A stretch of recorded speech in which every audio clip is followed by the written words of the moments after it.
안녕하십니까. 꿈꾸는 시니어 TV입니다.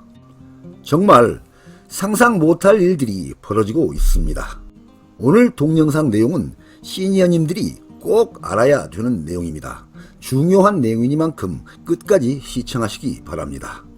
행정안전부는 앞으로 10년 뒤에는 우리나라 50대 이상 인구가 전체 인구의 절반 이상을 차지할 것으로 보이고, 평균 연령이 50세를 넘어서는 지역이 상당수 나올 것으로 예측되고 있다고 밝힌 바 있습니다.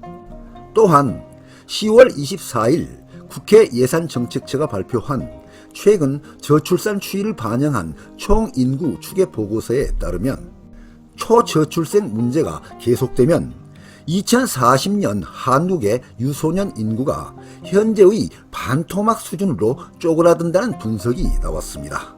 내년 합계 출산율이 0.7명에서 반등하지 않고 지속할 경우에는 유소년 인구는 2020년 632만 명에서 2040년에는 318만 명으로 49.6%나 감소하는 것으로 전망되었습니다. 그러다 보니 초고령화, 초저출산으로 인한 문제점들이 점점 더 큰 위협으로 다가오고 있는 상황입니다. 이미 진행되고 있는 베이비붐 세대의 은퇴와 함께 지금은 1960년대생 860만 명이 은퇴를 하거나 준비를 하고 있습니다. 또한 학령 인구가 계속 줄어감에 따라서 많은 학교들이 폐교를 하고 있는 상황입니다. 이러한 현상은 초, 중, 고, 대학교를 구분하지 않고 전반적으로 나타나고 있는 현상입니다. 사례를 보겠습니다. 서울 광진구에 위치한 화양초등학교가 지난 3월 1일자로 폐교하고 인근 초등학교로 통폐합되었습니다. 이는 서울 시내에서만 초, 중고에서 네 번째 폐교입니다.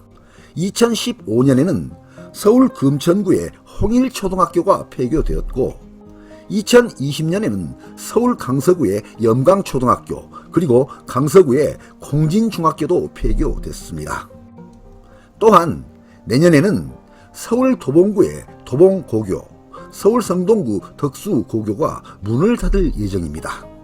서울이 이 정도이니까 지방은 말할 것도 없이 정말 심각한 상황이 아닐 수 없습니다. 농어촌 지역, 지방 소도시는 젊은 사람들은 사라지고 노인 인구 비율이 갈수록 올라가고 있기 때문에 앞으로 10년 이후부터는 사라지는 지방 도시들이 계속 나올 것으로 예상되는 것입니다. 이미 농어촌 지역, 지방 소도시는 많은 초, 중, 고 대학교들이 문을 닫았습니다. 벚꽃이 피는 순서대로 대학들이 문을 닫을 것이다 라는 이야기는 이미 상당히 오래전에 나온 말인데요. 실제로 지금까지의 폐교대학 현황을 보면 정말 심각한 상황입니다. 다음은 2000년 이후 폐교대학 현황을 살펴보겠습니다. 2000년 이후 폐교대학 현황입니다. 2000년도부터 2023년도까지 21개 대학이 폐교를 하였습니다. 이는 정말 심각한 상황으로 보지 않을 수 없습니다. 그런데요, 이러한 초고령화, 초저출산은 단순히 학교에만 영향을 주는 게 아닙니다. 우리 사회의 모든 분야, 산업군, 직업군, 부동산 가격 및 선호도 등에도 말할 수 없이 큰 영향을 주게 되는 것입니다. 오늘은 이렇게 급변하는 변화 분야 중에서 주택과 관련된 내용을 살펴보고자 합니다. 앞으로는 젊은이가 없거나 학군이 그저 그렇거나 도시 발전이 안 되거나 일자리와 먼 곳에 위치하거나 이런 특성을 가진 주택을 구입하실 때에는 굉장히 많은 검토를 해보시고 고민해 보셔야 될 것입니다. 이런 주택들은 머지않아 찾는 이도 없고 가격도 떨어지고 심지어 빈집들이 수없이 생길 수도 있습니다. 앞으로의 주택 가격을 전반적으로 예측해보면 국지적으로 2배가 오르기도 하고 국지적으로 반토막이 날 수도 있습니다. 여기서 가장 문제가 되는 것은 빈집들이 너무 많이 생기면서 머지않아 심각한 사회 문제가 야기될 것이다 라는 점입니다. 그래서 장기적인 거주 목적으로 집을 구입하실 때에는 충분히 검토하시고 이런 지역을 피해서 구입해야 된다는 것입니다. 그렇지 않으면 나중에 가격은 속절없이 떨어지고 팔지도 못하고 그대로 빈집으로 남게 될 수도 있습니다. 2022년 기준 현재 우리나라 전국 빈집은 151만 채로 나타났는데요. 최근 5년간 총 주택수가 13.2% 증가한 데 비해서 빈집은 3배가 넘는 41.4%나 증가한 것으로 나타났습니다. 상황이 이렇다 보니 정부에서도 대책 마련에 나선 상태이고 일본 등 해외 주요 국가들과 닮은 꼴이에서 우려하고 있는 상황입니다.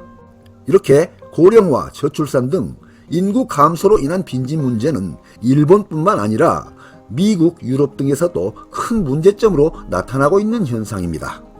몇 년 전 KBS 스페셜에서 일본 빈집 실태에 관해 추적 방영한 내용에 의하면 도쿄 인근의 전철로 1시간 거리에 위치한 마스도시에서 50평방미터 넓이의 방 3개 아파트가 190만엔짜리 매물로 나왔는데 우리나라 돈으로 환산하면 돈 2천만 원이면 여기에서 아파트 한 채를 살 수 있다는 것입니다. 뿐만 아니라 이곳에서 부동산 중개업을 하는 주민은 최고 가격까지 올랐을 때 2,800만엔까지 가던 것이 100만엔대까지 떨어져서 200만엔이면 중고차와 같은 거다라고 급격한 집값 하락을 전한 것으로 알려지고 있습니다. 사카키바라 오와타루 노무라 종합연구소 컨설턴트는 2030년경에는 빈집이 약 30%는 넘을 거라고 예측을 했고 이렇게 되는 경우에는 집 3채 중 1채가 빈집이 되는 것이라고 예상한 것으로 알려졌습니다. 문제는 한국 주택 시장이 20년 전 일본과 닮은 꼴이라는 것입니다. 그래서 우리나라도 머지않아 빈집 쇼크가 올 우려도 있다는 것입니다. 한국은행은 우리나라도 인구 고령화로 인해서 지방에 빈집 문제가 등장하고 일부 지역 주택 거래가 둔화되는 등 한국이 일본과 비슷한 상황에 처할 수 있다고 경고한 바 있습니다.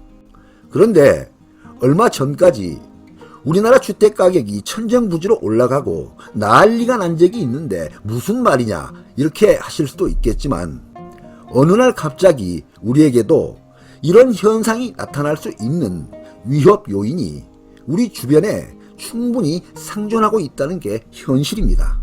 앞으로는 젊은이가 없거나 학군이 그저 그렇거나 도시 발전이 안 되거나 일자리와 먼 곳에 위치하거나 이런 주택들은 찾는 이도 없고 가격도 떨어지고 심지어 빈집들이 수없이 생길 수 있다는 점을 염두에 두셔야 된다는 것입니다. 머지않아 앞으로 이 주택 가격은 국지적으로 2배가 오르기도 하고 국지적으로 반토막이 나기도 할 것입니다. 그래서 일본 등 주요국들의 사례를 귀담아 들어볼 필요가 있다는 생각이 들어갑니다. 네, 오늘 동영상 주제는 빈집 쓰나미 쇼크였습니다.